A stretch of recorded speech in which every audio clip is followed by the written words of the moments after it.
Welcome to Nightlight. Step away from the mainstream and gather around as we enlighten the world and our realities and travel this cosmic journey we call life. Join us as we share with you and provide that beacon that can guide us all to a better way. Explore with us as we examine a metaphysical montage of spiritual insights, covering everything from the mundane to the magical, UFOs to unicorns, and everything in between. This is a time of awakening, of sharing and evolving, of spreading our wings and soaring on the cosmic breath of creation.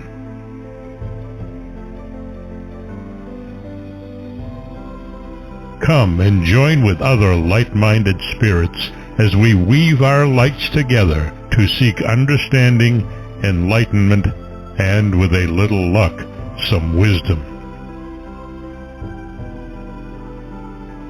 This is Nightlight, a reminder that you are never alone.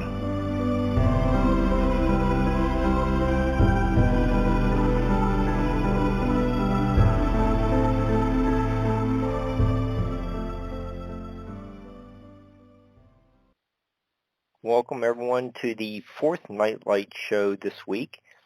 We have a return guest because his band has a terrific new CD. Greg Martin is the lead guitarist for the Kentucky Headhunters. He has been the host for the last 20 years for his show, the Lowdown Hoedown, which airs Monday nights from 8 to 11 p.m. Eastern on WDNSFM.com.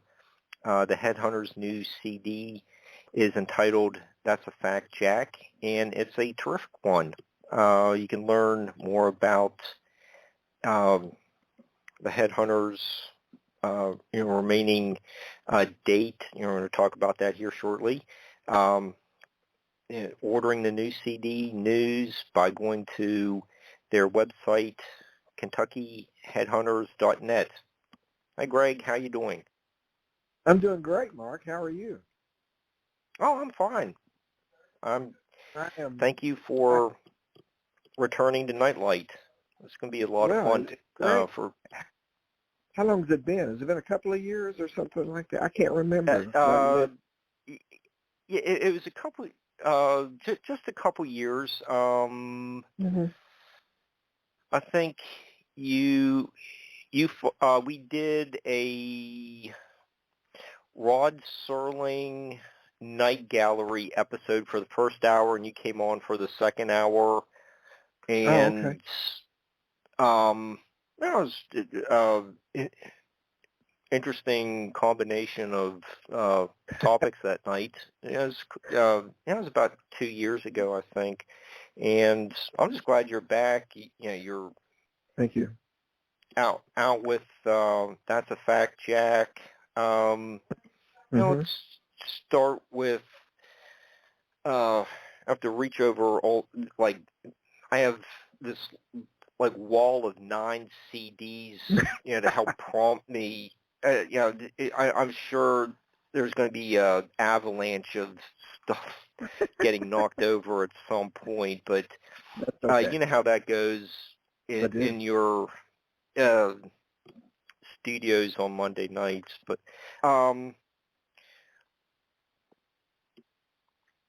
let's start with some of the basics. You recorded that one as well as on Safari at the Barrack Recording Studio in Glasgow, Kentucky?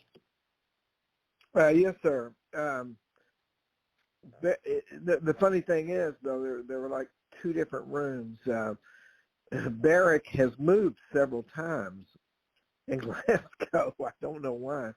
He's about like my grandparents were back in the 60s, I guess, But anyway, let me think about this, because when we did on Safari, that was you correct me on this, I think that was 2016. Spring of 2016 we recorded that. And we recorded that at his studio on Main Street in Glasgow that was above the old music store. And, man, we knocked that thing out real fast. Of course, we hadn't done a studio recording since then, so we went in the studio early in February, I believe it was February, and Barrick had moved. Now, this is what's crazy. He had moved from Main Street over to another building that I'd done a little work over there, but the Headhunters had never worked over there. But now he's in another location. He's in another location. So are we the guinea pigs? I don't know. No. He does great work. But, yeah, we always recorded Barrick recording. I mean, he's local. We don't have to really, we can all go home after we record. The only one that has to travel is Doug Phelps. He lives in Hendersonville, so he'll come up here and stay 2 weeks or whatever, you know. Okay. So with you know, the insanity that has gripped the world over the last couple years, how problematic was it, you know, getting to the studio, we get into, did you have a lot of material already written, or did you write it in the studio? What's some of the creative process going on during this chaotic time period? Well, all of the above, I guess. We did our last official show before the pandemic hit, last February, mid-February. I can't think of the date now. We played in Alexandria, Virginia, at the Birchmere, and yeah, at the Birchmere, really, you know that room, right? Yeah, it's a prestigious East Coast venue. Yeah. A really nice room. We had a good show that night too, and we were supposed to have about, I don't know, that was mid-February. I think we were going to have about 3 to 4 weeks off. Then, sometime in March, we were going to start back to our touring. The year would slowly start back up, and yes, we would probably start thinking about doing a new album even last year. But as you know, we got home, and all of a sudden we started getting notices from the agency that, of course, we've been hearing rumblings about the pandemic and about the COVID virus. And, next thing you know, our dates started falling out. So before the pandemic hit, I think we had done maybe 4 shows, up to February. And then after it hit, we may have done another 5 or 6. And actually, last November 13th, I missed because I actually had COVID. I went through that ordeal. And so the guys took Chris Robertson from Blackstone Cherry out to sub for me on that day. But it was problematic for the industry. I mean, it was a terrible travesty. And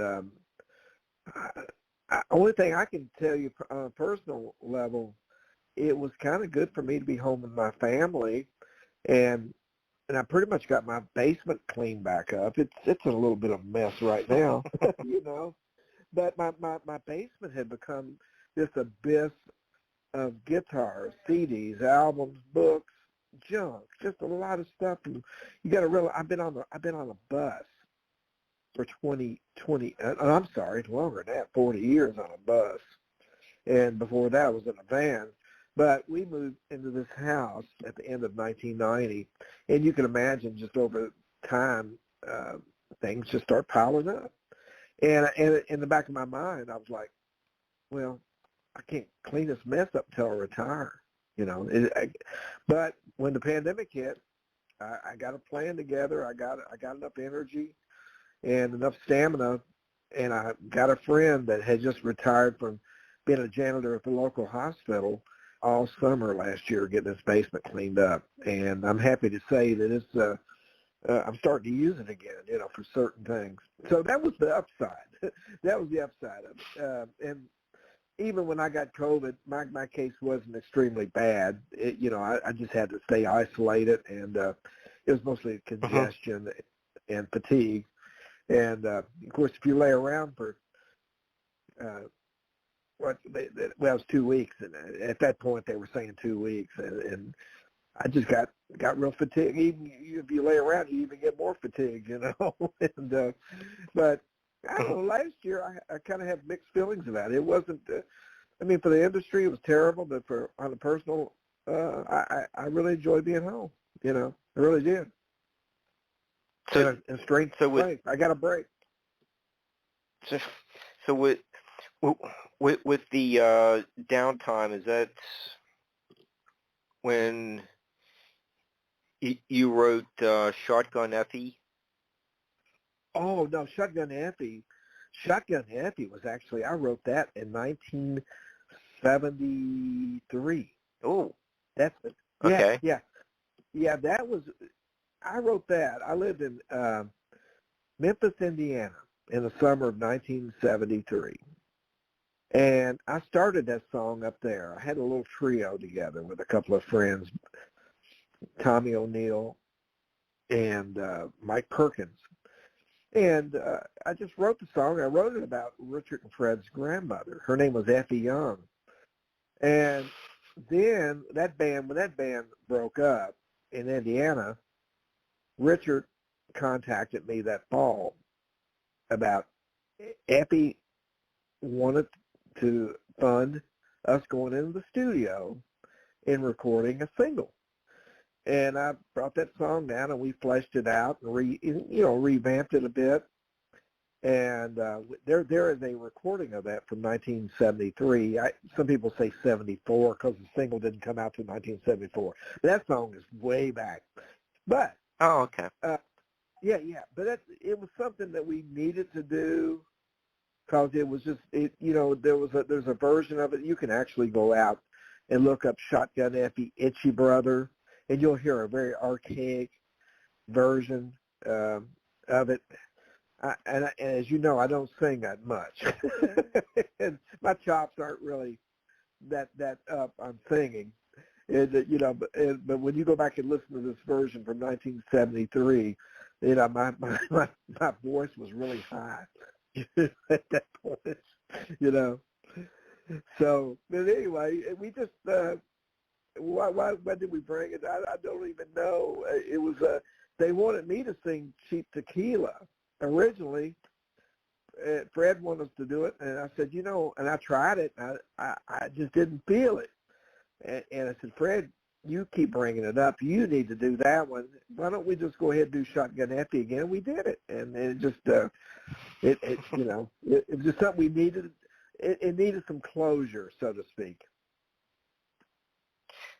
Okay, so, since you just brought up Cheap Tequila, that's what the only cover out of the 12 songs you just do one cover. It's Rick Derringer song. Why did you choose Cheap Tequila? Did you know Rick and have to get permission from him, or doing more of like a ode to Johnny and Rick's version of it? What's the story behind choosing Cheap Tequila for That's a Fact, Jack? It was Fred's idea. Fred has been after us to either just work it up or record it for years. I can remember him talking about that song back in the 90s, wanting us to do it. And it was all Fred's idea. I never would have really thought. I like the song. I love it. I love Rick Derringer's version, and I love Johnny Winter's version. And we do know Rick, and we knew Johnny Winter, but we didn't actually get permission from Rick. I tried to contact. I had his email address, but I don't think it's good now.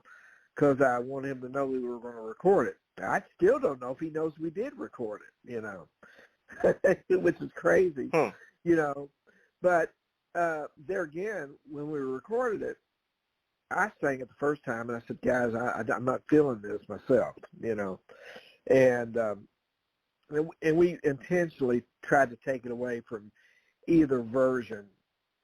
We kept the melody the same, of course, but we changed the music around a little bit. It's way different than Johnny or Rick, for sure, But that was Fred's inspiration on that. That was Fred Young.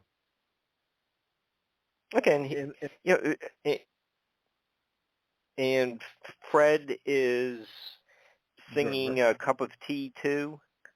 Yeah, he sings Cup of Tea. He wrote that, and I don't know what that song is. An interesting little song because it reminds me. The music sounded like it came straight out of 1966. Maybe it was an outtake from a Sonny and Cher session. I don't know. It's definitely got that vibe about it. It's a different thing for us altogether. Yeah.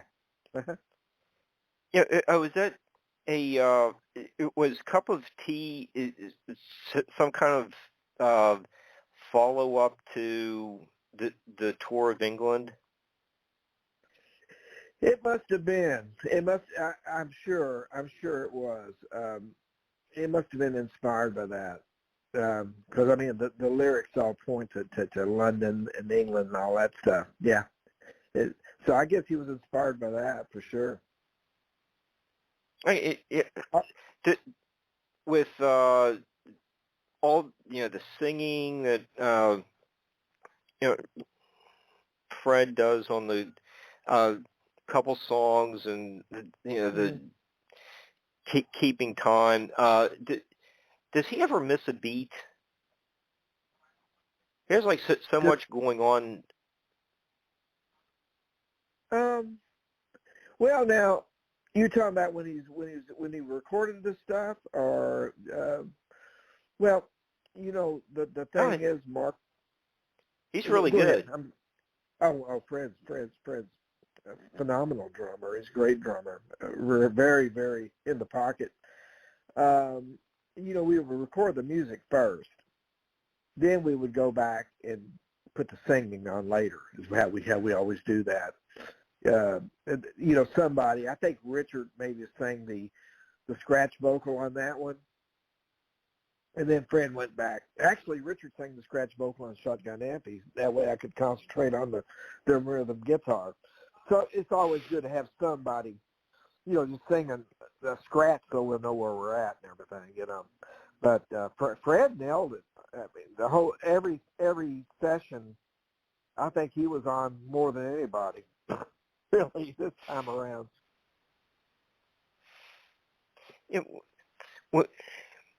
You've had a chance to get out to some of the venues, throughout the fall. How the fans responding to the new music from That's a Fact, Jack? Well, Mark, we're the only song we've been doing live since probably back in the summer is Let's All Get Together and Fight. We haven't really worked up any of the new stuff yet for live. I know, it sounds crazy, right? But we'll have to, on this break, before we go back out on the road next year, we'll have to get together and go, well, we need to work up at least 4 or 5 songs. We won't do the whole album. But, the response to Let's Get Together and Fight, Let's All Get Together and Fight has been, it's been really, really good. I mean, there's been a couple of times where people kind of looking at us like, what are you talking about, But if the further south you get, the more they get it. The more they get it, But I think whenever, if they listen to it, they know we're just kind of having fun, But that's the only song we've played live so far.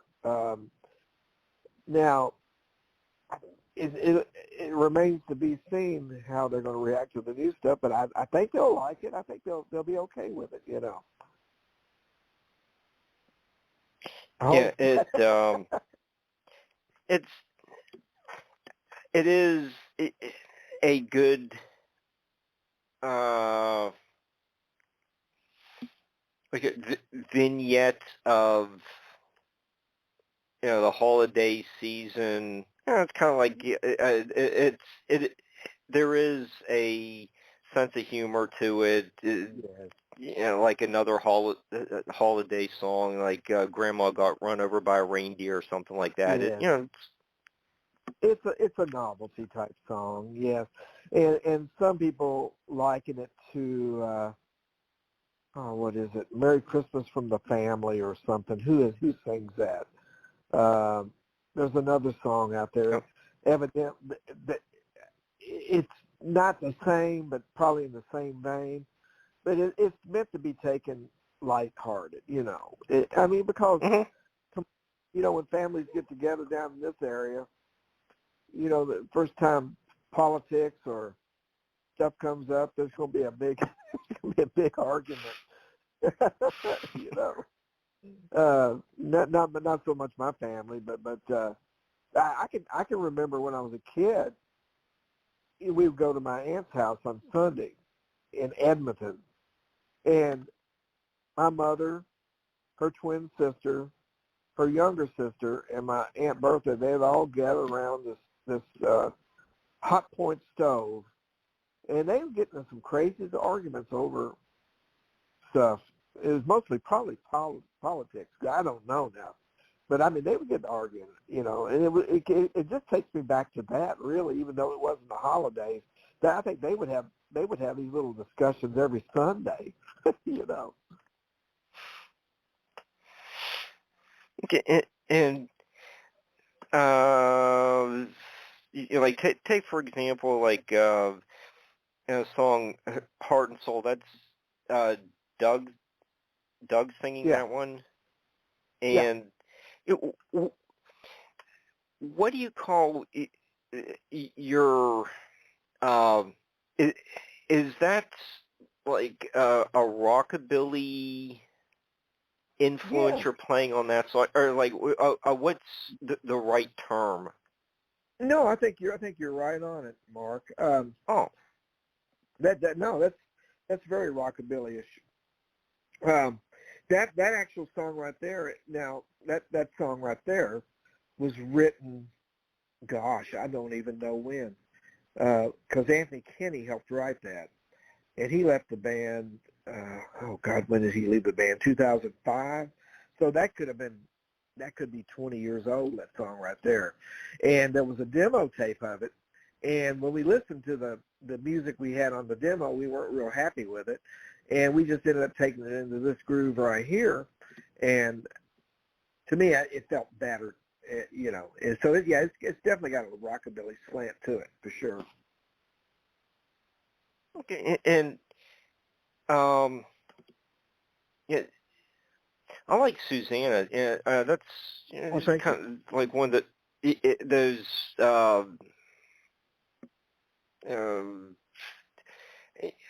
the trials and tribulations of touring type. Yeah. Absolutely.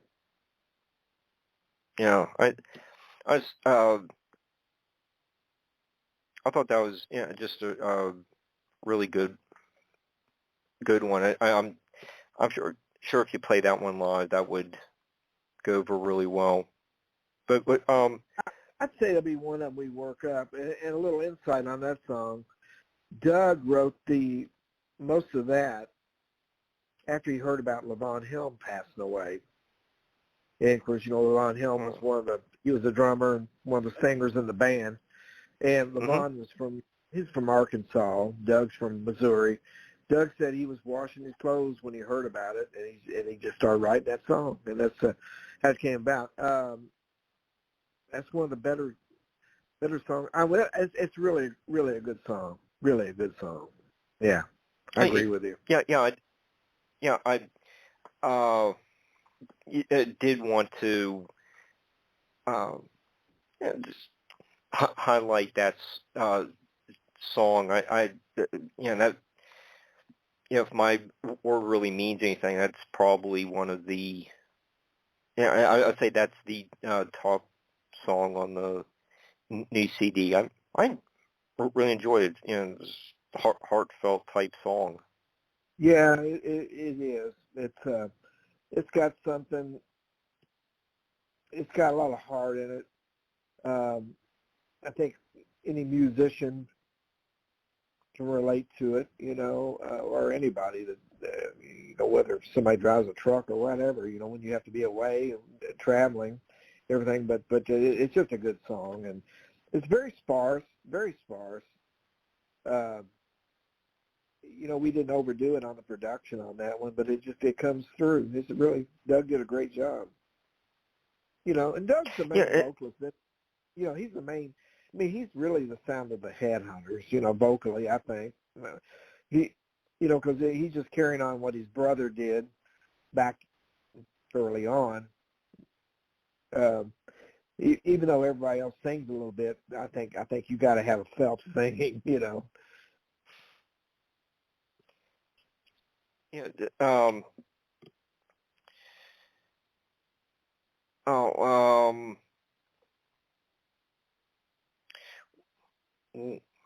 What was that question? You said something, and I just I'll come back to it. With you do bring in I know what I was going to say on the actual song That's a Fact, Jack. You're looking at there are a lot of things going wrong, but we really should be working together to put divisions behind us.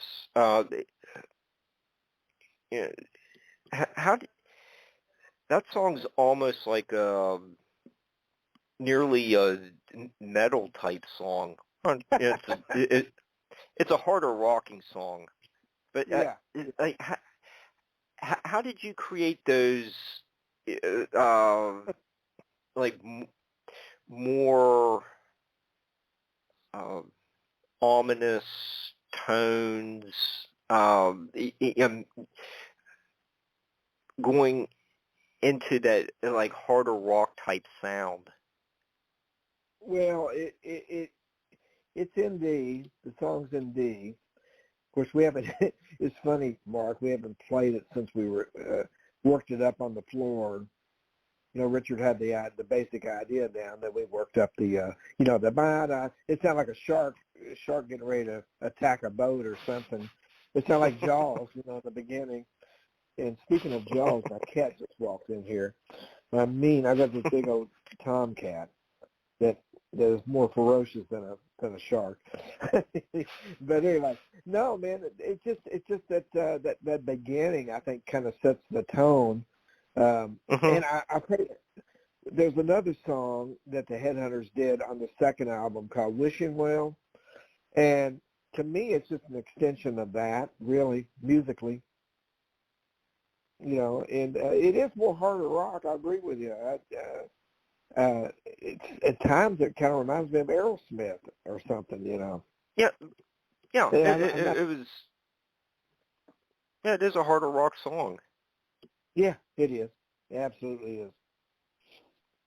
I don't know. It's just it's funny how when somebody will bring a song in and they probably don't know what it's going to turn out like when we get a hold of it. That's why the song is not even completed till we get out on the floor. The song How Could I, which I may be jumping the gun here. I don't mean to be, but that was actually a Blackstone Cherry song that they never recorded. And if you hear their version of it, it is nothing like the way we did it. The demo was very minorish. We just took it more into a kind of a Faces Stones, XL on Main Street, maybe a little Georgia Satellite territory. We just took it somewhere else. And I'm sure they never envisioned hearing it like that. When they heard it back there going, well, that's interesting. We never thought about doing it that way. Hopefully they liked it. But getting to, that's a fact, Jack. Richard had that little, he had that idea, I think, with that da, da, da, da, da. Then I came up with that little one part, da, da, da, da, da, da, da, da, that little line right there. And we just went from there. We just took it where we felt like it needed to go. And pretty intense tune. Yeah, it is. The Headhunters very pat. Yeah, it demonstrates passion. Yeah. Absolutely. Yeah. Yeah, and since you brought up how could I that has a piano on it. Now, it is the piano player on that song the one you toured with at the Johnny Johnson festival a couple years ago in Fairmont? Is that the same? No, actually, that was Travis, I think. You're talking about when when the rain, it came, that big terrible rain. Yeah, that basically washed the stage away. It was that bad. I know, man. No, that was Travis Fitzpatrick that played with us on that. Really good piano player, actually. A great guy. Just a great guy altogether. But we're friends with his folks, and they're, I think, and Johnny had taught him some piano stuff, and so we just took him out on a few dates with us. The guy that's actually played on How Could I, his name is Kevin McHenry. Kevin is a great piano player. He's played with Delvin McClinton, Brian Setzer, John Oates. He's been out on the road with he's been on the road with a lot of different people, and a lot of session work. And actually, I'm probably the first one to have met him. Long story, but we had a little fellow from down here by the name of Tom Baker that moved to Washington when he was in junior high, and evidently he met Kevin McHenry the first day up there, and they become fast friends, and he brought Kevin back to Glasgow one summer, and he brought Kevin over to my house, and Kevin must have been about 11 or 12, or maybe 13, so maybe they were in grade school. I can't remember now, but I met him, and I never thought much about it. I thought, well, that's a nice little kid. He's interested in music. The next thing you know, man, I'm seeing him pop up playing piano on all these records. I'm going, my God, that kid was serious, And we've used Kevin quite a bit on records and touring. He's went on the road with us a few times. Really great player. And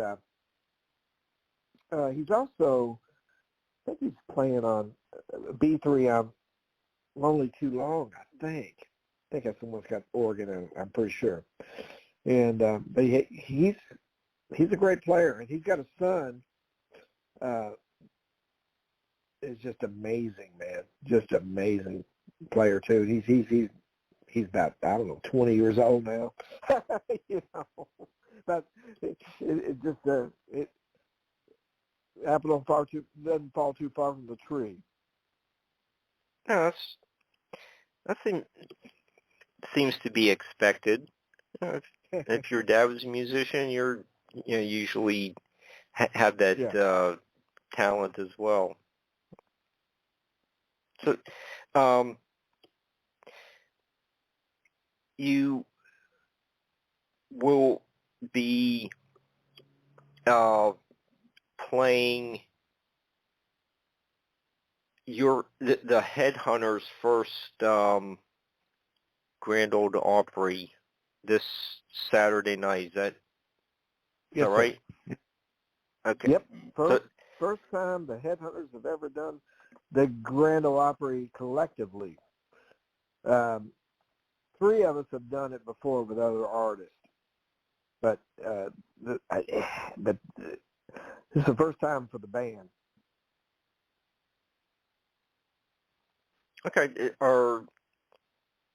How does that work at such a big venue, prestigious venue? Artists really covet the opportunity to play there, or not, maybe cherish would be a better word, but how does that work for such a major production, or that's a weekly production? Yeah. Oh, yeah. They're every week. Now, last year, I'm not sure what they did. I guess it was just televised a little bit, And I mean, maybe live streamed. Right, and then maybe they do a Friday night deal too. I don't know for sure on that. Well, there's ways of looking at it. Now, they're not doing it at the Ryman. The Ryman is the room, is the original place for the Grand Ole Opry. And that room, that's the mother church of country music. That is one special room. Now, I've got to play that room before with the Headhunters. We played a Marty Stewart party, a Marty party there one time. And that room is really, really, really special, man. It sounds great. Now, every time I've done the Grand Ole Opry, and I did it about 3 times in the 80s with McDowell, and it's the Opry House at Opryland is where we'll be doing it at. And I'll have to say, I'm not going to lie to you, man. That's the only gig that's ever made me really nervous. I don't know why. But it's just because I think, I don't know, maybe the reverence of it or whatever, Now, I don't think it'll be so bad with doing it with my own band. I did it with Ronnie McDowell back in the 80s, and Fred did it with Sylvia. Doug did it with Ronnie, and I think Doug and his brother did it as Brother Phelps too. But it's a very, very cool thing to get to do. Honestly, Mark, I mean, people, since they found out about it, you think that we'd won the jackpot or something. I mean, everybody's like, hey, we're happy that you're doing the Grand Ole Opry. And and I got thinking of that. I said, well, we can run across to England, and we can pretend we're a rock band and whatever we are, and we can do everything. But when it comes right down to it, I think the crowd that really likes the Headhunters are probably the people that go to the Grand Ole Opry. I'm not just saying that's the only people that like the Headhunters, but I think the core group of people that like our band probably are people that go to the Grand Ole Opry. They just think they think it's the grandest thing we've done in a long time. I think it's pretty darn cool. Yeah, it's a great opportunity. Yes. Maybe Bean can swing by and pick up Barbara on the way there. Well, Bean won't be with us on this one, actually. Oh. Bean is out making real money. Yeah, yes, he is. Bean is out driving the bus for the next few weeks. He'll be back with us again, but he's out with Eric Church right now. He's driving the bus for him. So we have Dave Mason's bus driver driving us down and back. Yeah. Barbara needs to stay off a bus. Well,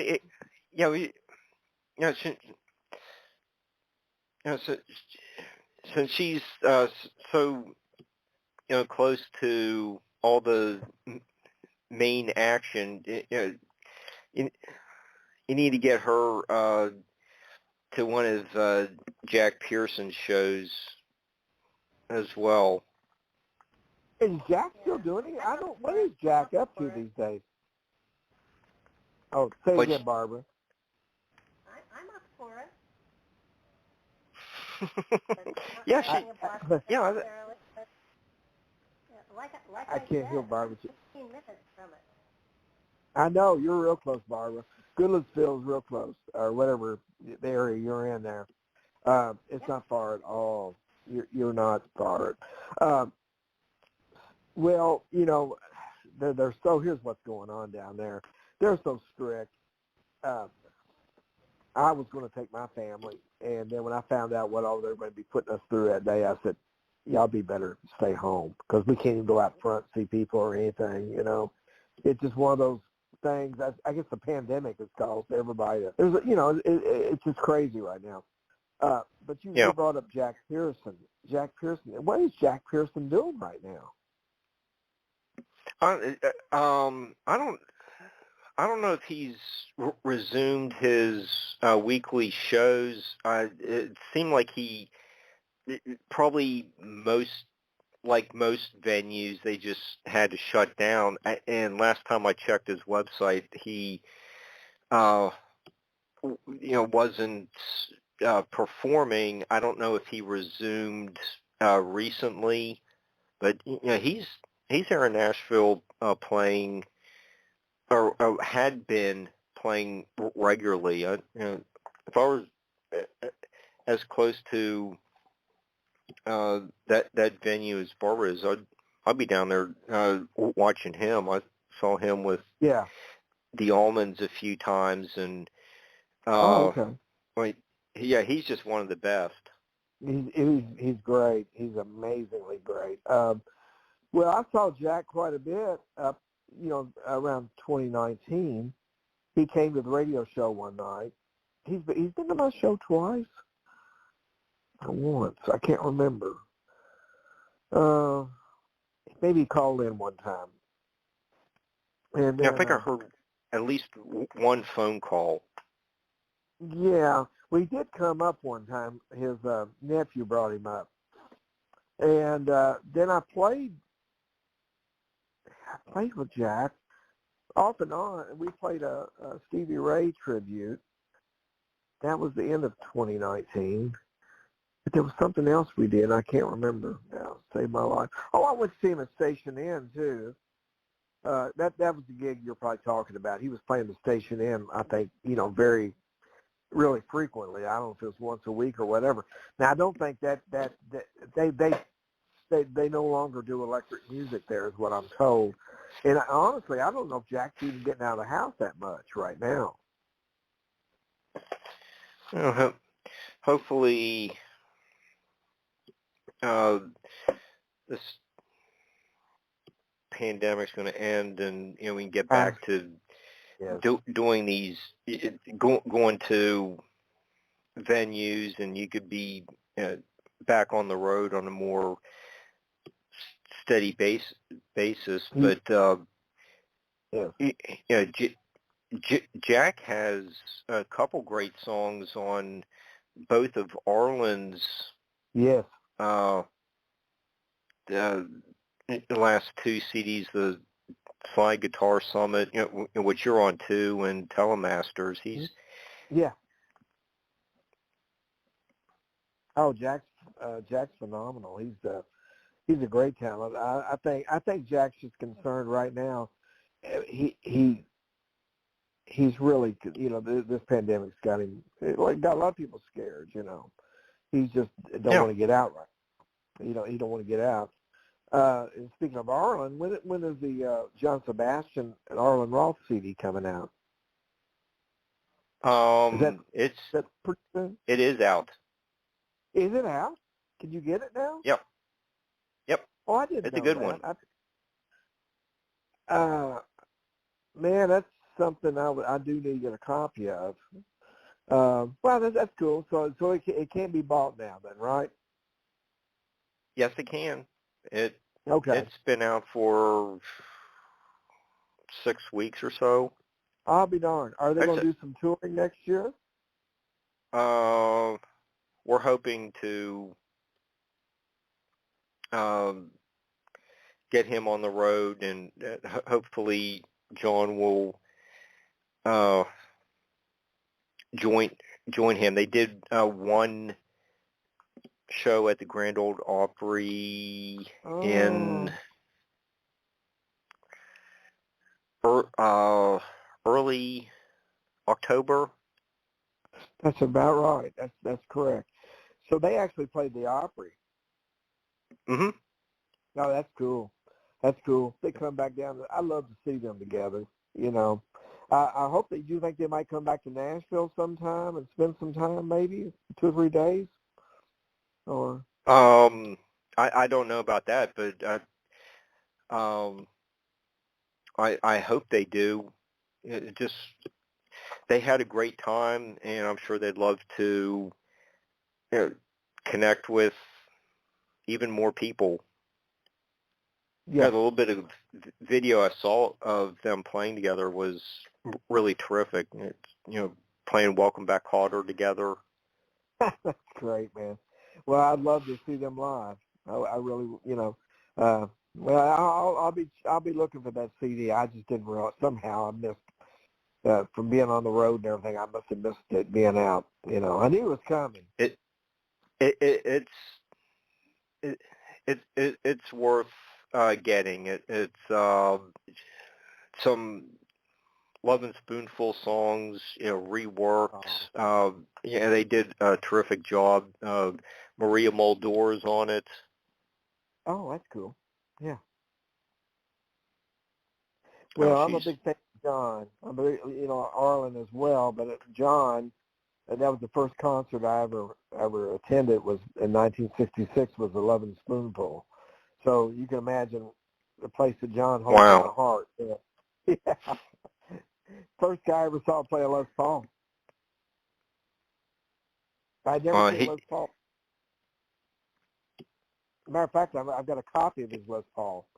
Matter of fact, it's sitting here next to me. It's strange we're talking about it. Gibson did of his old Les Paul that belongs to Gordon Kennedy now, and I happen to have one.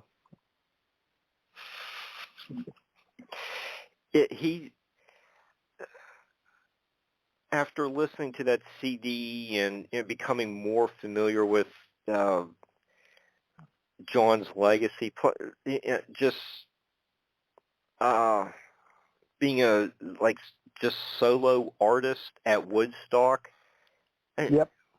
What a fantastic career he's had, and the legacy that he is going to leave is just phenomenal. Absolutely. Yeah, he's written some of the greatest songs of all time, man. It's such a sweet guy. I'm blessed to have met him and got to know him a little bit.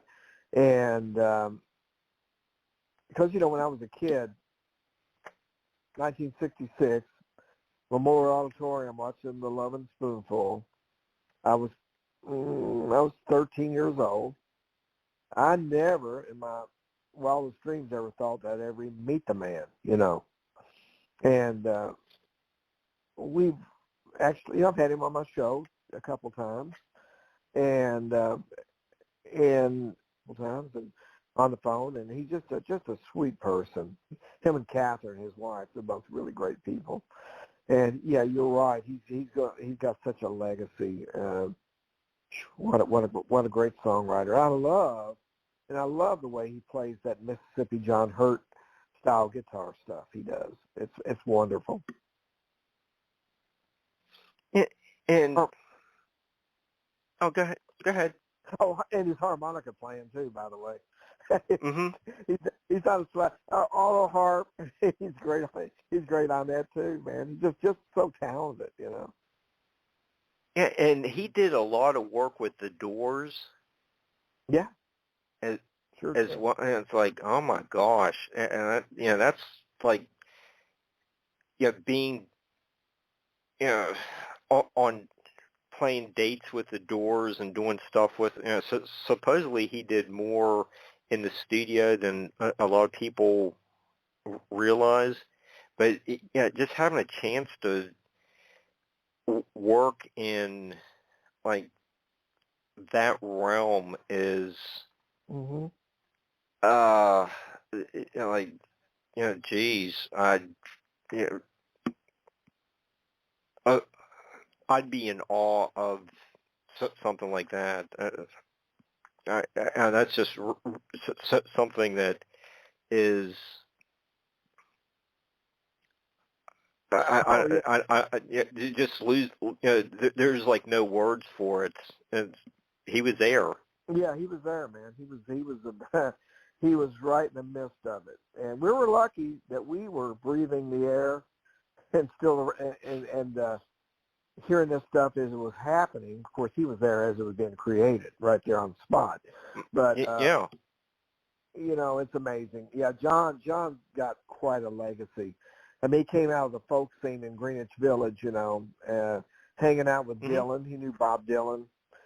He came up with the jug band music, and he knew a lot of the folks that went on to start the Mamas and the Papas. He knew all those people. And, of course, when the Lovin' Spoonful hit it, what I remember, Do You Believe in Magic, when it came out in the summer of 1965, God, what a sound. Hearing that sound come over an AM radio when you were a kid, And I love that band, the Lovin' Spoonful. Loved them.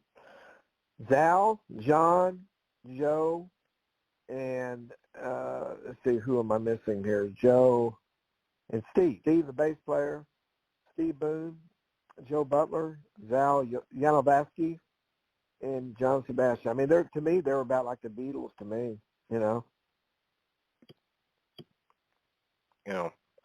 Great. Yeah, that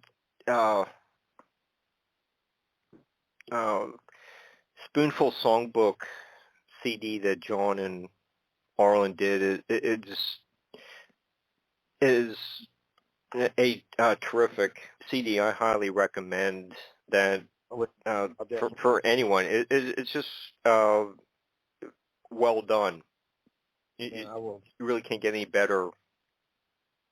I will actually check into that when we get on later on. I'll get me a copy of that. Because I'm a big. I love Arlen too, as you know, and them two. Them two are neighbors, pretty much, right? Or are they? They live. I think they're pretty close to. Are kind of pretty close together. Yeah, they don't live that far apart, But of course, when you think about John Sebastian, when he came out of the Lovin' Spoonful, they were one of the top bands for about 2-3 years, and he went straight into the singer-songwriter thing, and he did that really well. He was just as well versed as you could put him on. Like I say, anybody could hold a crowd at Woodstock like he did with just a guitar.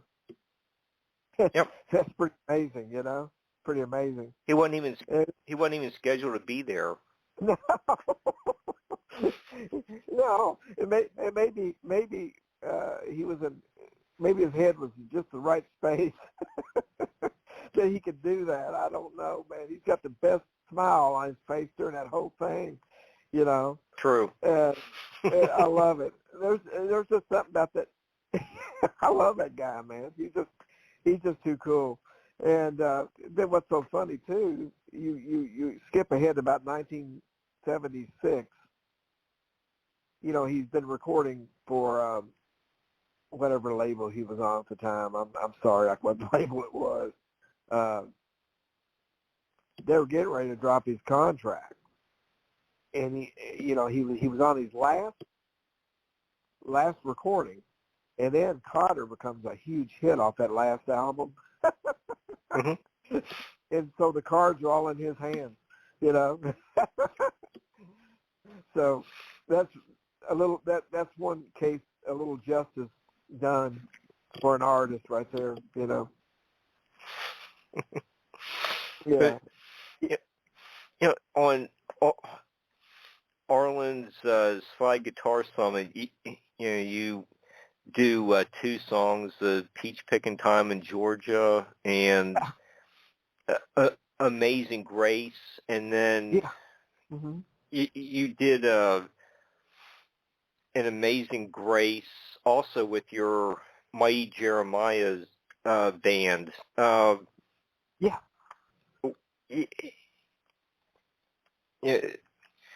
Let's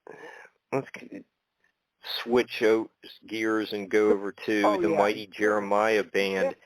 Yeah. You that's just one CD that you did. Is that correct? Yes, we did one CD, and that was it really didn't start out as a CD anything particular, because the recording of it, I'd have to really think this through. Crazy. I think the initial recording must have started around 1992, and I was just going to barracks. This is after the original Headhunters with Ricky and Doug imploded in June of '92, and we had to put the band back together. Doug was gone from the band for a little bit. If you look into, they both left to do the Brother Phelps thing for a while. Doug came back, I can't tell you when, 1995, 96. He was gone about 2-3 years. And so I was just going over barracks with a couple of guys for fun, just knocking out things, just to have something to do, because there was a lot of stress going on at that point. And so after about 2 or 3, we recorded a few things. So I wondered what Jimmy Hall would sound like singing on 2 or 3 of these songs. And I brought him up to sing on John the Revelator and a couple other things, and I went, oh, my God, this is great. I need to turn this. And, this may not have been until, honestly, it never was meant to be an album or anything in particular. So probably around 2000 is when I started thinking, well, this could be a project, that we could release. And, it's gospel overtones, and it's, strong, positive message. And we weren't beating people over the head with the Bible, by no means. The album it's an album that some good old boys can go out and get drunk on Saturday night and listen to it and get a good message out of it, Hopefully they won't run off the road. And but, I don't think it was released officially until about 2005 or 6, I think, look at the back of the album. The funny thing is, Mark, the album is right now, we're out of stock on it. I just now got word from the manufacturing company in Cincinnati. I've been trying to get a hold of these people for about a month. And then finally yesterday I got a response back from them. And so I'm hoping it may not be till January. I should have more copies back in stock, I hope, because I've been down to like 5 copies here recently, all of a sudden people start ordering the things,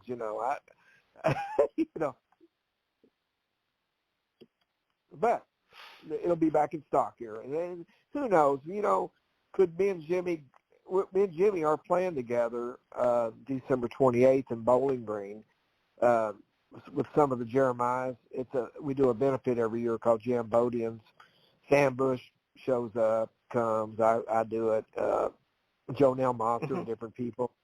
And we'll end up doing 3 or 4 things from the Jeremiah's album that night, But that album, go ahead. No, I was just going to say, so it just really just started off as, just something to pass the time, but, you bring in some really amazing artists, like Jimmy Hall. He has his own legacy. Bramlett is on. I'm sure she had lots of amazing Clapton and George Harrison, and probably some Dickie Betts Yeah, stories actually, to yes. tell. Yes. Yes. I've had her on my radio show, but in the studio, yeah, she told 2 or 3. Every person you mentioned just then, I heard her talking about. And she even she even told one story about knocking Elvis Costello off a bar stool. Yeah. I think you can look that up. I think anybody wants to look that up out there can look it up. Evidently, he said something derogatory about somebody, and she didn't like it. And I think she knocked the crap out of him. But, probably rightfully so. He probably said something he shouldn't have said. But, yeah, she told some great stories. I had her at the studio one day, and she sang on some stuff. Now, there was an outtake called Taking Back My Name that didn't make the album. And I think you can look that up on YouTube under Mighty Jeremiah's Taking Back My Name. And it's out there somewhere. So it's a whole different trip altogether. It's a good, Kevin McKendry's on piano on that too, by the way. And that track probably should have made the album, probably. What I'd like to do eventually is remaster it. I don't know about remixing. I think maybe just remastering it would be fine, and maybe get some bonus tracks together and maybe release a extended version of it somehow. Yeah, two CD. Yeah. I really like that one too, and you have Phil Keaggy on it. Mm-hmm. Great. Yeah, he's been doing a little bit of every type of music for over 50 years. Mhm. Mhm. And he's kind of local to me. His yeah, that's right. His status in the region is legendary.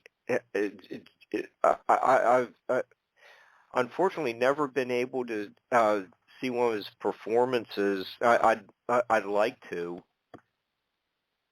but Well, I'm Mark, just yeah. How old are you, Mark? May I almost ask? 55. Okay. I'm much older than you. You missed out on Glass Harp. You were too young for Glass Harp. But now Right. you grew up not too. I mean, in the area that Phil Keaggy sprang out of. Now, where did you grow up at? In West Virginia's Northern Panhandle. Well, that's not. So, how far would Probably an hour and a half. He's from 2 Ohio, hours. right? From Youngstown. Yeah. Is that where he's from? Yeah. Yeah, Yep. Man, you grew up in the area where his legend looms large. It does. Man, well, here's the deal. When I was in high school in Edmonton, the only way we had to find out about new music was radio. And if where I grew up, we were lucky if we could get Nashville TV. Very seldom did we get Nashville. We had a station out of Bowling Green we could get. All we had when I first started listening to music, all we had was AM radio. So there was an underground radio show out of WCFL in Chicago called the Subterranean Circus that came on every Sunday night. And the DJ was Ron Britton, so I would hear things on that. But I would go to Louisville, because I'm from Louisville originally, and I would go to Louisville, and I would spend time with my old school friends up there. And I remember specifically being in Louisville for Thanksgiving one year. It had to be around 1970, 71. And these guys said they saw this guitar player play at Ludlow's Garage in Cincinnati, and he made his guitar sound like a violin. They were talking about Phil Keaggy, who they were talking about, because they talked about the band Glass Harp. They saw Glass Harp, and I remember that, and it stuck with me. So in 1972, there was a little radio shop here in Glasgow. So stereos, records, TVs, radios, whatever, you know, and a few musical instruments. And they had a bunch of radio copies of, you know, like promo records, 45s. And they had a glass harp record, Village Queen and what's the other side? Child of Fantasy, I think. And I went, oh, God, this is the guy they were talking about. And so I took the record home, and I went, okay, I like this band, you know. And I could tell the guy was a great guitar player. Then a couple months later, I bought their second album called Synergy. So, man, I became a fan of Phil Keaggy. You know, by 72, I was a huge fan. And it's one of those situations, I got a friend that lives in Oil City, Pennsylvania. You know where that's at probably, right? Right, yeah. I got a friend up there, Neil Williams. I don't even know how we met. There was a girl that wrote I know how we met. There was a girl named Anastasia, and she wrote for a paper out of Ohio. And she interviewed me one time for the Headhunters. And I got talking about glass harp, and she was a big fan too. And I said, well, I would love to find some glass harp recordings. And she turned me on to Neil Williams, who had a bunch of bootlegs live, you know. And Wow. And in return, Neil hooked me and Phil Keaggy up. And Phil's just a sweetheart. I mean, he's like Jack Pearson. They're just both great players. As you know, Phil has been in the Christian music market for many years. But he does everything, man. Not just Christian music. He can do anything. But I was lucky enough to get him on a couple of tracks on the Jeremiah thing. It was wonderful having him. Oh, yeah, and he's on Revelator, and he also does the Amazing Grace. Yep, he's on Amazing Grace, Revelator. I don't think he's on anything else. You know, I've got some other recordings he and I have done together, but we haven't done anything with him yet, like little instrumental things. He's such a sweetheart. Great guy. Great person. Yeah. I do like his Ravenna CD. That's something really unique. Which one's that now?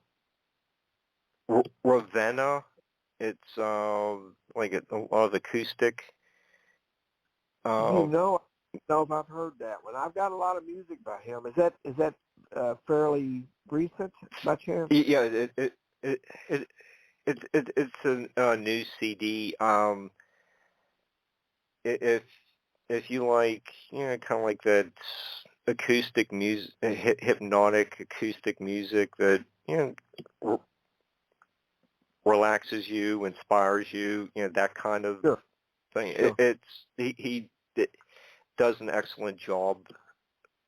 Phil he's amazing. He's so creative. Yeah, I really like that one too. I hope that glass harp can do a few more performances. I just like to see him at some point. You need to try to catch glass harp. Yeah. John and Dan and Phil are really great together. They're great together. They were so far ahead of their time when they played together, you know, and I never saw them live till later on. I never saw them live, you know, in the early 70s. By the time I got hip to them, they were pretty much breaking up, you know. And, I mean, I had, like I said, I had friends that see them play and talking about how great they were. And I've seen them now. I mean, yeah, when they get together, they're still on top of it, man. They're wonderful. Mm-hmm. Since we're talking about so much gospel music, you get, sure. You know, a lot of these the dark legends around the blues. But, just a couple weeks ago, you devoted most of your Lowdown Hoedown show to Mavis Staples. And, she weaves gospel and blues together, and she's probably in her own category of this is the pinnacle of achievement in this genre. She the tracks you chose were just fantastic. Thank you. Well, she is amazing, isn't she? Bringing out her roots are the Staples singers. Her dad was Pop Staples, and I think eventually they just kind of went to a trio. But early on, I think there were four of them. I think Cleophas is one of the sisters. I may be wrong about that. That may be a guy's name. I'm sorry if I got it wrong, but there were I think early on there were two girls and one of the sons was singing with Pops, and that stuff is really amazing. And I guess what really put me on that path for the gospel show was I had Rick Holmstrom on the radio show early November, if you remember. And Rick he's been Mavis Staples' guitarist for 8 years now, 8 or 9 years. And he's a great guitar player, too. So many great guitar players out there. And so it got me thinking about Mavis, and I thought, well, maybe I should feature her for the Thanksgiving. That's generally what I do every Thanksgiving on the radio show. Thanksgiving week I'll have gospel music, usually. I usually have a gospel, not always, but usually I end the show with a gospel song. Not always, but I try to anyway. Take it from the dark side of the light. Yeah, but it was that the show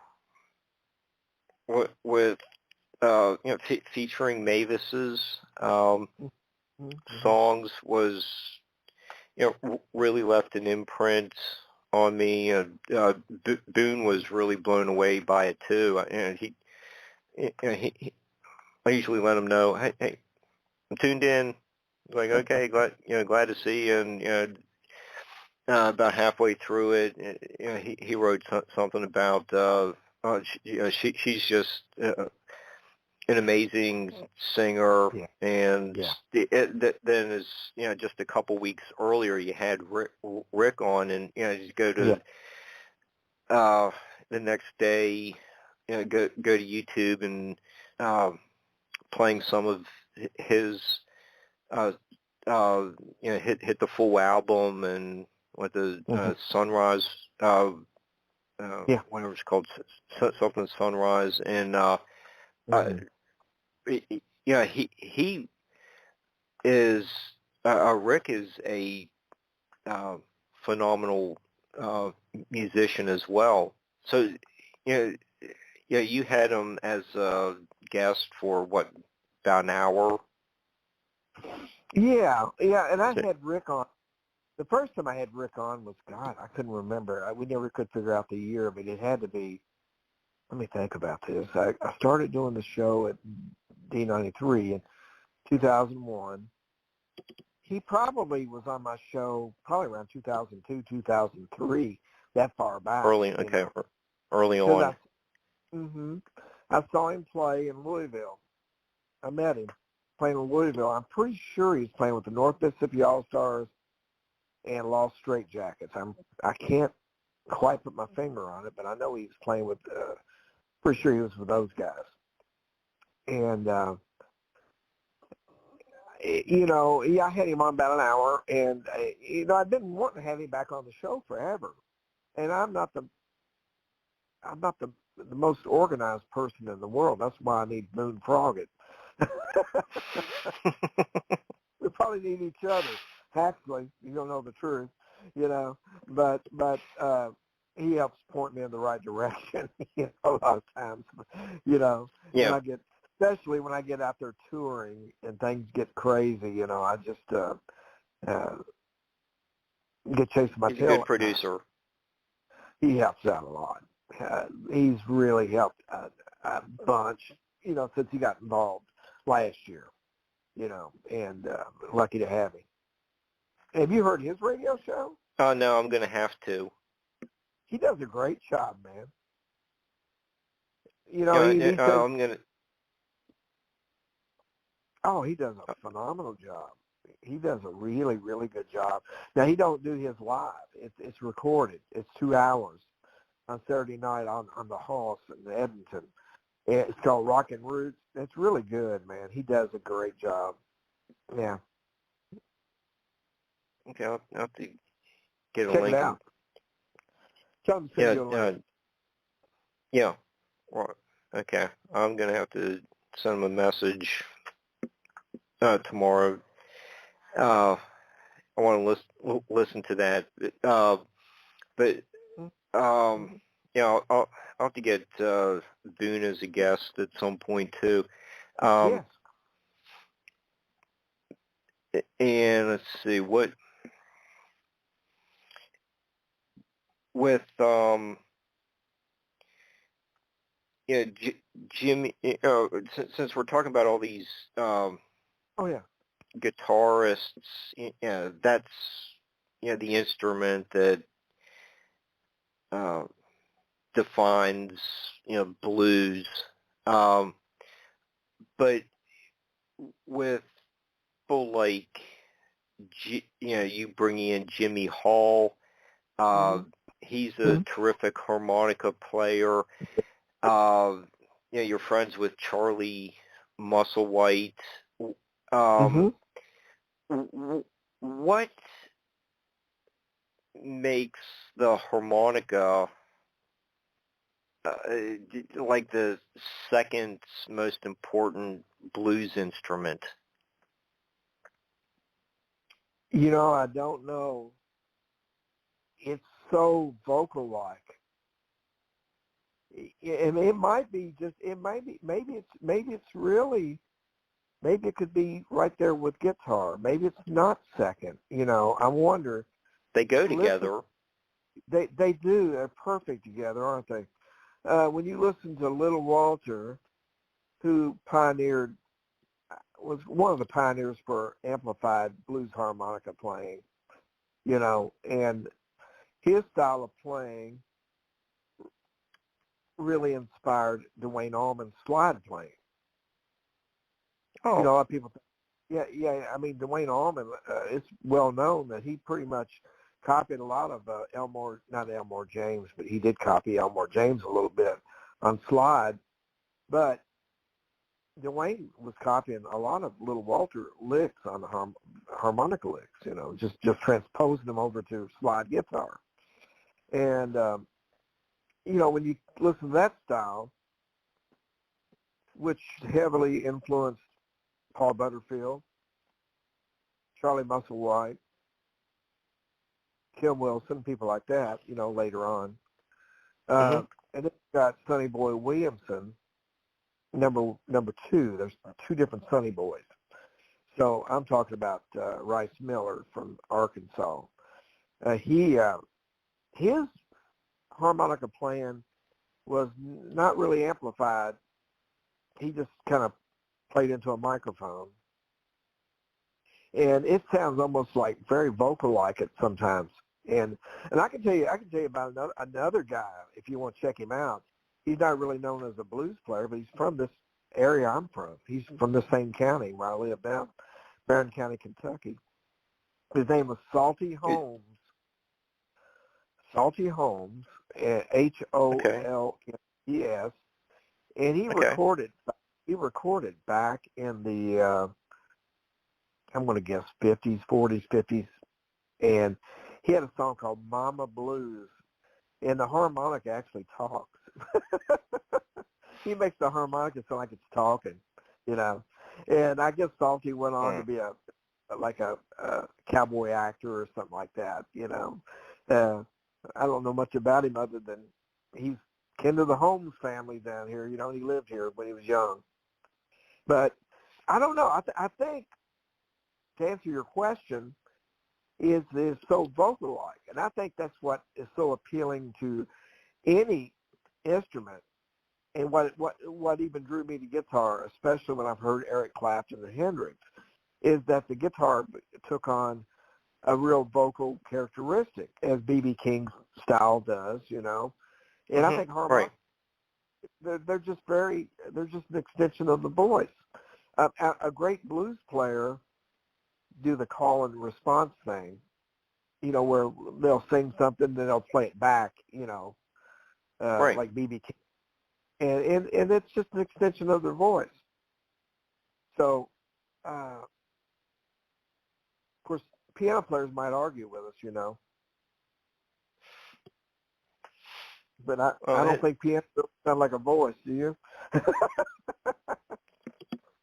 No, but you worked with Bass Johnny Johnson and phenomenal. He made us play like real men. He just he knew how to pull the band back into a more grown-up groove. He was amazing. But man,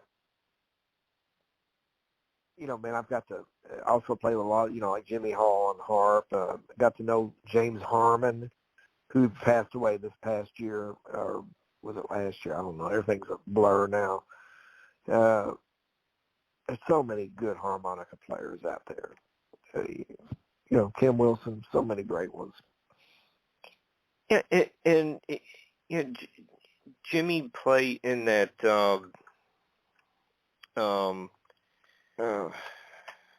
the Betts Hall, Lavelle and Trucks band.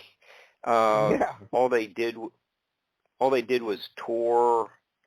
They never made a studio CD. They just have one professionally done live recording.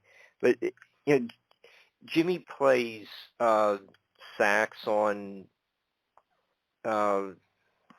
Dickie's signature, Jessica. Jimmy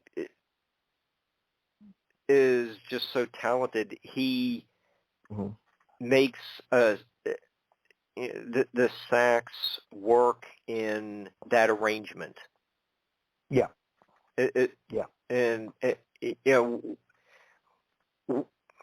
What's that like dealing with someone who is just so multi-talented in a sax or harmonica? His singing is, legendary. We just keep on smiling. He just brought so much to the Mighty Jeremiahs. Absolutely. He was the one to make that into a real project, because as we started out talking, it was originally me going in the studio with my stepson John on drums, usually Dean Smith on bass or whoever was available, and we were just jamming in the studio and writing little music beds. We didn't know what we were going to do with them. There wasn't meant to be a gospel album, but it turned, when we done John the Revelator, and there was a couple other things. I thought, you know what, this needs to be more of a gospel type album, and we don't have to be all gospel, but we won't have anything really crazy on here, when I say crazy, it won't be any. Well, what am I trying to say? I want it to be more of a positive thing, more of a positive message, like we did have a love song on there. We had That's How Strong My Love Is, an Otis Redding song. And it's, we just did, somehow there's a spirit on that project, and it just won't die. People, a lot of people don't know about it, and eventually we're going to have to. I think I'm just going to have to do it. I mean, I'm getting more copies printed up, but eventually I'm going to have to revisit the thing and probably remaster it and do some maybe do 2 or 3 bonus tracks or something.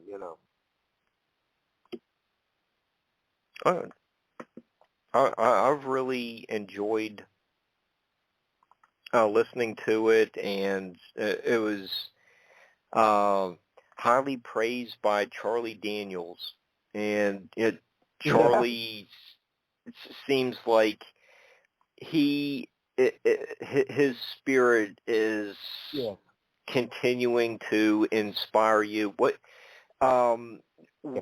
What was Charlie like in real life? Bigger than life. He was a big man with a big heart. He just has this spirit that drew people into what he did. Mark, you can practice, you can become the greatest guitarist, the greatest piano player, or the greatest musician, unless you have that God-given spirit to draw people in, as we say down here in the South, the anointing, so to speak, that is what draws people in, and he had that in abundance. Now, he would tell you that he was the greatest violin player in the world, but people love to hear Charlie get that thing out and play The Devil Went Down to Georgia, or play it on The South's Gonna Do It Again, But he just had a God-given spirit, and he brought people together in a positive way. And I think everybody... I was just going to say... Oh, go ahead. I'll let you finish. Well, I was just saying, I think he just kind of shows us that music is, the perfect vehicle to bring people together in a positive way, especially in a time now when people are so divided, But he just always brought people together, and if you saw Charlie, which the last time I actually saw Charlie in person was the fall of 2019, and I didn't know it was going to be the last time I saw him, but he was always the same every time you saw him, And I was lucky enough to get up and jam with him a couple times, play with him. He was a fine fella. Oh, and his what is it, the South's Gonna Do It Again is a big regional hit. Just with the line, "Lay your hand on a Pittsburgh Steeler fan." Yeah. I think that's the line from that song, but that's played on DVE all the time during Steeler season. He's very well liked in the greater Pittsburgh area. Oh, he was the best. He was such a great person. Jimmy knew him way before I did. Jimmy, of course, he started with Wet Willie, and I'm sure they did several shows together. Wet Willie and Charlie Dan. Well, Jimmy was around everybody, Allman Brothers, Charlie Daniels Band, Leonard Skinner. I mean, he was around all the heavyweights, Marshall Tucker. Matter of fact, Jimmy and the Wet Willie Band helped discover the Marshall Tucker Band in Spartanburg, and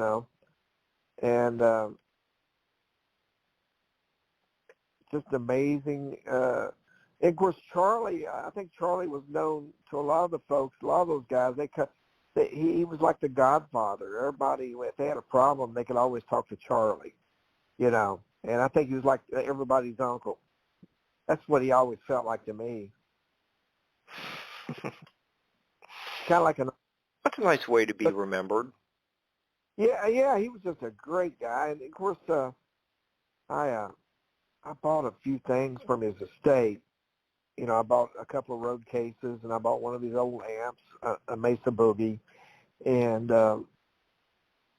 for his guitar tech, his guitar tech that started with him in the 70s, Roger Campbell. You know, I'm still in touch with him, excuse me, quite often.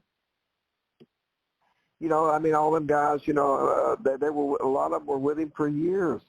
A lot of them, you know, my buddy Bruce Brown, the guitarist, he started with him around 89, I think. Now, Bruce is pretty much retired now. He said he had offers to go out on a bus and do the thing again, but he says he's done with packing a suitcase, you know.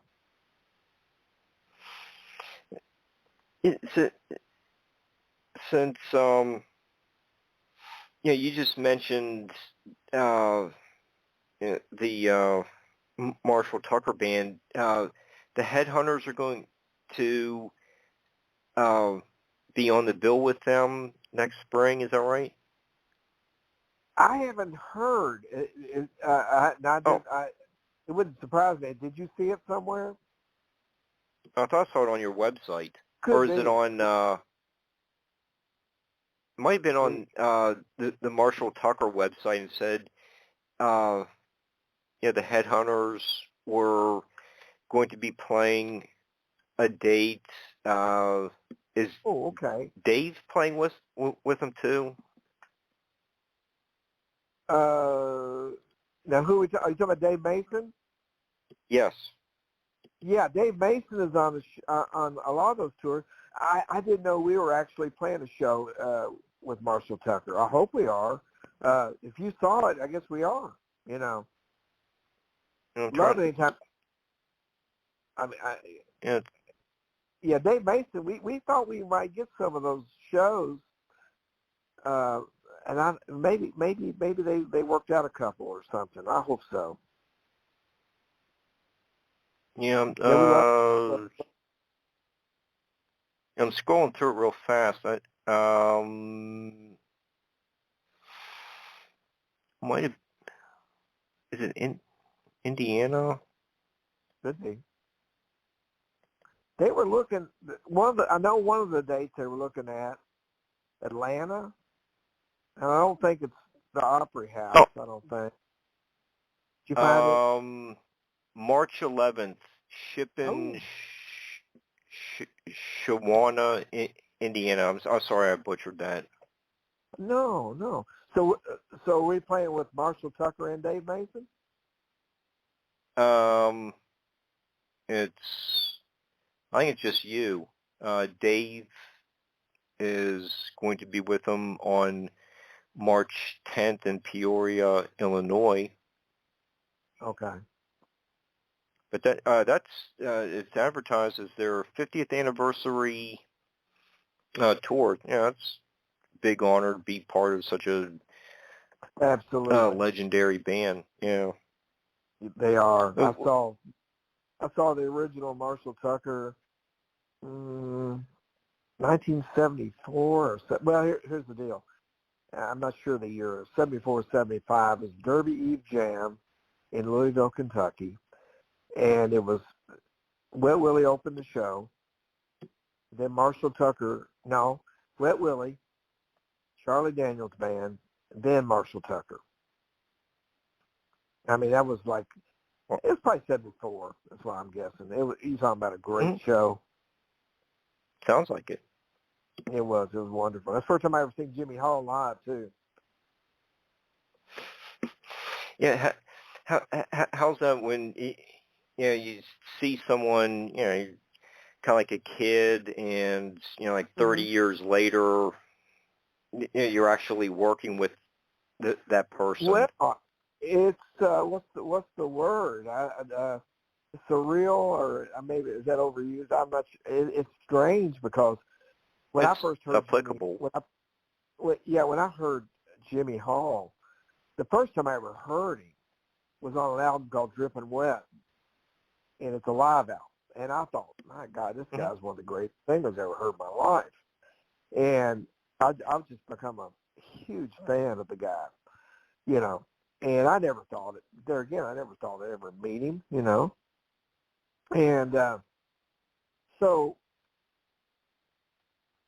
you know, in 1990, how all this kind of started, when we did the first Johnny Johnson album, the guys wanted harmonica.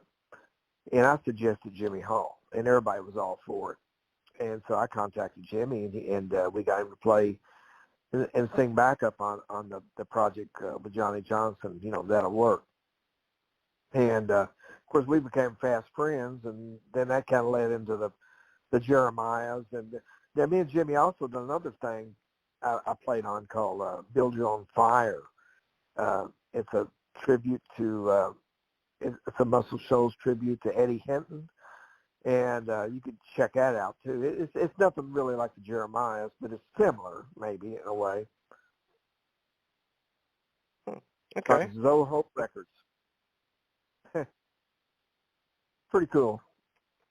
I will look for that.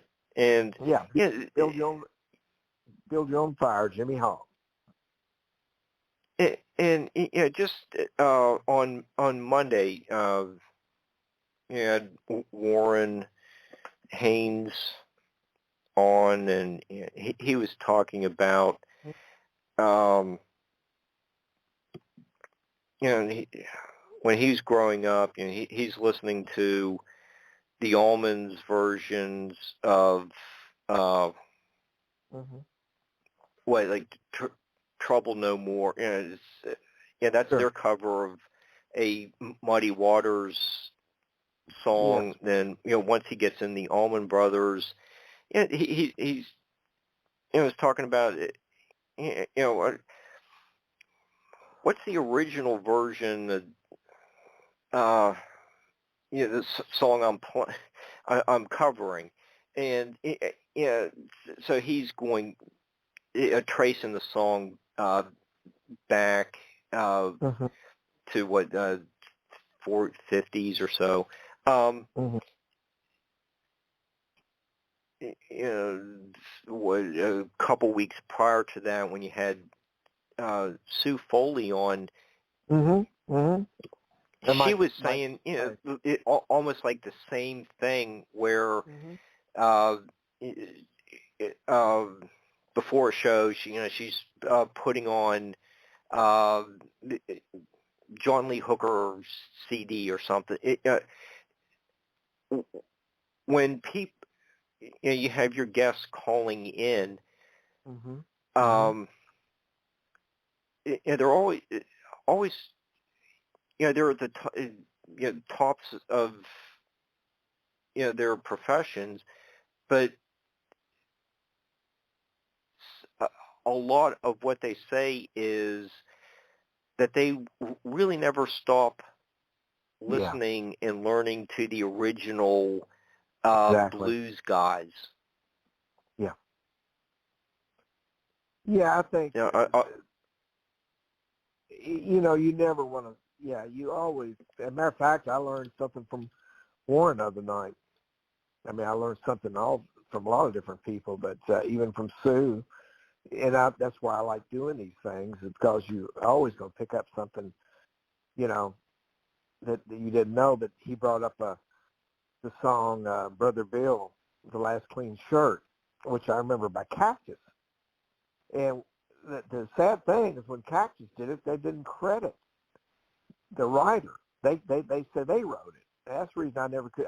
That's the reason I never knew it was an old blues standard. You know, I'm sure they finally got sued over it. I would think, but you know, the beauty of growing up in the era of the late '60s and early '70s, when acts like the Allman Brothers, Cream, Hendrix, and different people were doing these covers, you'd look on these albums and you go, well, who's McKinley Morganfield? Well, that's Muddy Waters. Or Chester Burnett, that's Howlin' Wolf. And then, you know, when we heard Allman Brothers do Stormy Monday Blues, we went back and discovered T-Bone Walker doing it. And, oh gosh, it just goes on, man. So many great, even a band like Cactus did Parchman Farm, which was a song by Mose Allison, who's not an old blues artist, but he was kind of a jazz Pianist. artist, I guess. Pianist, yeah, Mm-hmm. there you go. And, they did a great version of it. But these bands would do really great things with these songs. But I think really the best way to, we can all listen to Jimi Hendrix, and I'm as guilty as the next guy. Listen to Jimi Hendrix, Eric Clapton, Peter Green, and we love them. But I think by going back to the original artist and doing your own interpretation is probably a faster way of finding your own true voice, because those songs are just songs stand on their own. If we heard Hendrix doing "Come On" Part 1, which was on Electric Ladyland from '68, when you go back and listen to the original version by Earl King, which is really good, you could see how he took that and he just brought it forward to his own thing, Yeah, I just think that's just, going back to the original, going back to the well is the way to go, so to speak. As much as I love Stevie Ray Vaughan, and who is a phenomenal player, Mm-hmm. There's been a lot of kids inspired by Stevie Ray, but and therefore there's a lot of people there's a few kids out there that sound like him, but if you go back, ain't nobody going to sound like Muddy Waters. You're just going to have to do the best you can and interpret that song the best you can, Yeah, well, I thought Warren and Sue just provided just a great tip for Yes. the younger artists. It just and I think that's one of the reasons why I really enjoy your show so much is you never lose sight of history.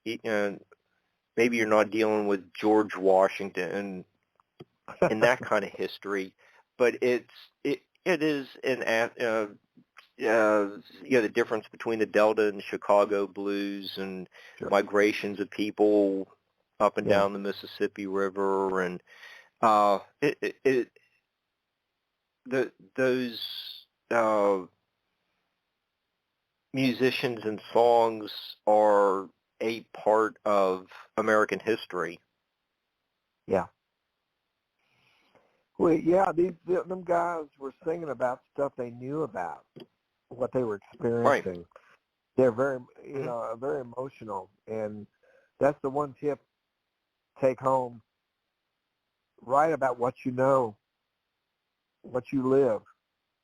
A lot of modern music coming out of Nashville, which I'm not putting down by no means, but I think a lot of people just get together and write a song that they can get on the radio.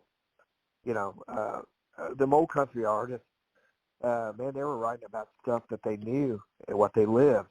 And I think the blues, I think that's where the genres commingle and they get together. They're really not that far apart, because they're 3 or 4 chords in the truth. It's just what those people knew.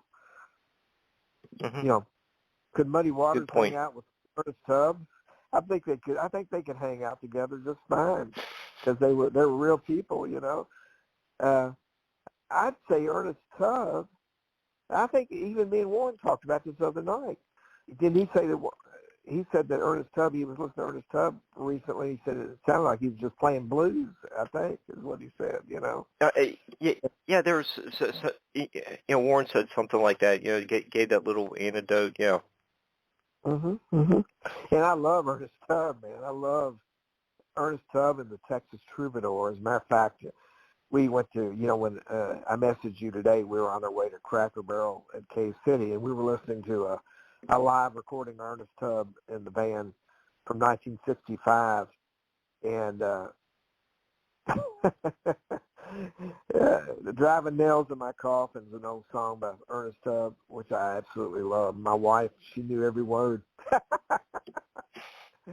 I think there's a live recording. I think if anybody likes real country music, traditional country music, Ernest Tubb and the Texas Troubadours recorded 1965 at the Spanish Castle, which I think was somewhere around Washington or somewhere northeast up there. I can't remember exactly where it's at, Oregon or someplace.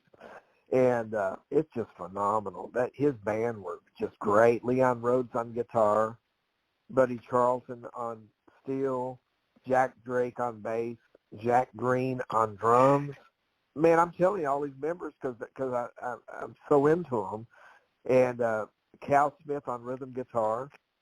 You know, they were just phenomenal, phenomenal, man.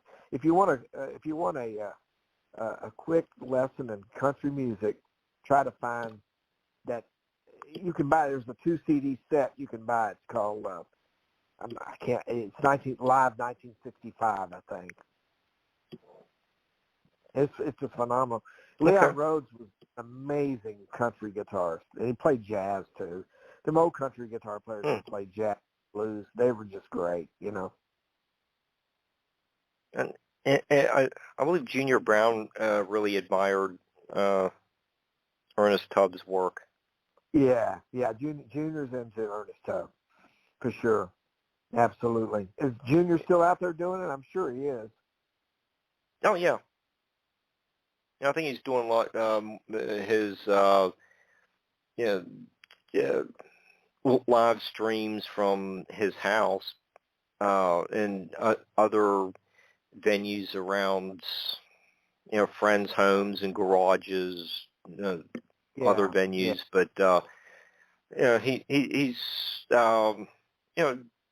keeping himself safe, but still making a presence known. He's very impressive. But we've done one show with Junior. He's really great. And I did another show with him way back in Lexington with my stepson. We had a little fun thing we called the Outhouse Raiders, and we opened up for him. And I always loved is Junior's wife named Tanya or Tanya? Tanya Ray? Yeah, Tanya Ray. She plays rhythm guitar, right? Yes. She's great. And she does some singing. She's really good. Really good. Her and Junior are great together, really are. Mm-hmm. And they're very nice people. I had a chance to meet them after a show one time, and never got to meet him. It's not every day you have a chance to talk with someone who contributed to SpongeBob. But that's correct.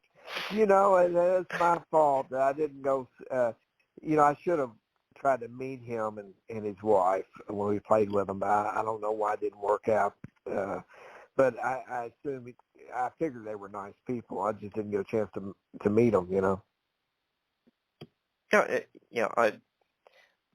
I cherish the minute or so I had a chance to chat with both. I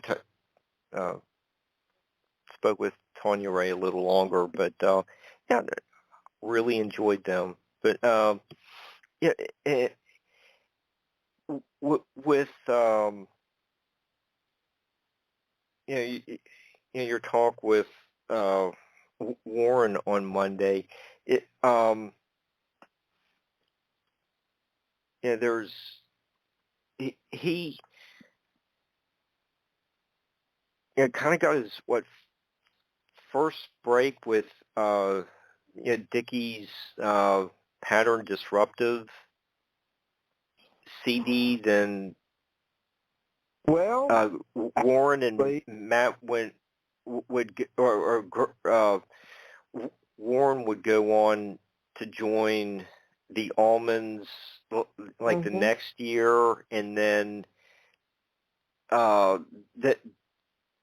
But that became the Pattern Disruptive CD. It was that kind of like the nucleus for Government Mule. Yes. Yeah, let me think about Okay. this a minute. Yeah. Well, Warren, I guess Warren's first break to get him out of Asheville was when I met him the first time was in 1982. He was playing with David Allan Coe. Okay. I met him in spring of 1982 at the Orpheum, and he was with David Allen. He was kind of a fish out of water with that gig.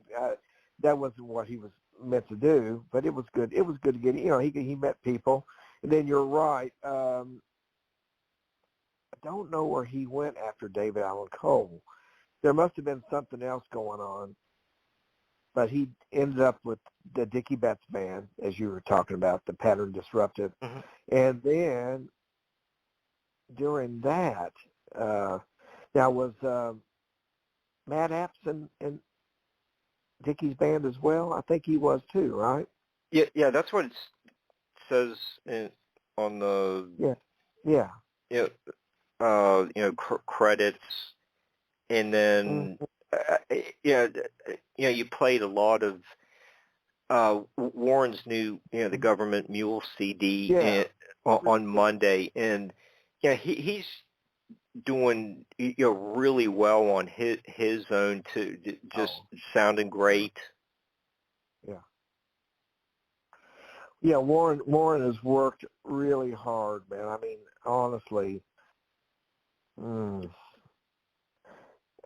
years ago or longer, man, the guy was playing with the Allman Brothers. He was playing with Government Mule. He was playing with Phil Lesh and Friends. He was doing his solo career. I don't know how the guy done it, man. I don't know how he kept it all together. He's worked his butt off. I think, of course, his main thing now is Government Mule, and he might veer off into a solo thing every now and then. But, man, at one time that guy was, I don't know how the God he was doing what he did. Oh, he's another outstanding musician. But phenomenal. Greg, we have about I think kind of the short show kind of became close to maxing out the time. But hey, man. Hope we covered a lot of the stuff you wanted to. And I'm hoping the listeners learn something about the creative process. We covered that on Tuesday's show as well, and it's just nice to learn from those who are doing it and achieving success, explaining how to go about doing it right. But there's the what's going on with the grumpier old guitar player project? Well, that was really that was just kind of, here's what happened. About a week ago, I was in the basement where I'm at, sitting exactly where I'm at right now on my couch. I had just finished up a promo for my radio show, and I sent Billy Gibbons a text, and usually you won't, you'll either hear from him or you won't, and that's just the way it is. It's Billy Gibbons. He's the Reverend. Well, the phone lit up, and it was Billy. So we were on the phone about 30 minutes, and he said, I told him that I was going to have Warren Haynes on the radio show, and he was bragging on Warren. He said, well, me and you and Warren need to do a podcast called The Grumpy Old Guitar Players. We'll start a song. You and I'll start arguing, and Warren will come save the day. I said, sound like a plan to me, Now, will it ever happen? I don't know about that. But after, usually if Billy tells you something, he's right on. It probably would work. It's just a matter of getting everybody in the right place at the right time, you know. Grumpy old guitar players, what a great idea. Because all those guitar players are just grumpy. That's all there is to it. Yes. Well, when you get the CD done, let me know. We'll give it a plug. I'm sure that would be a fantastic show.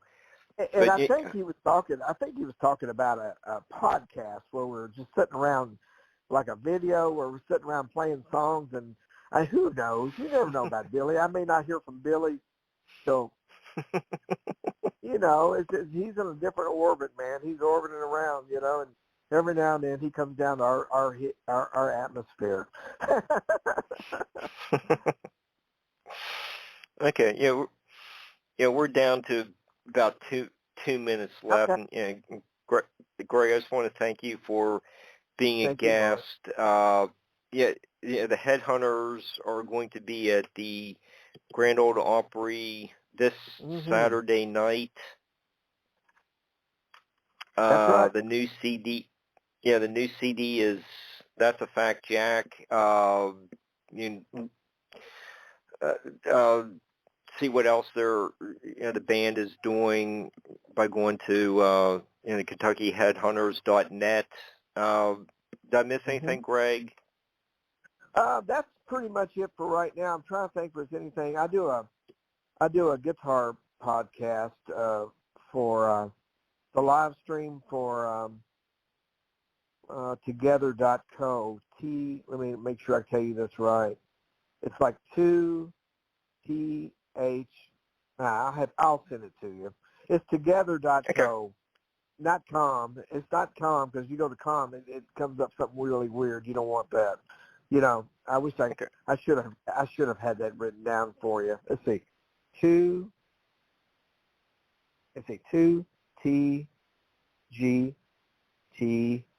I think, .co. I think that's what it is. Okay. It's fun. I do that twice a month. But other than that, radio show, then we're all just trying to, want to get back into the regular touring thing and just hanging in there. Sounds good. Okay, well, we're almost out of time, so I just want to thank you, Greg, and we'll get the archive to you tomorrow. Take care, everyone. Thank you so much, and see you next week.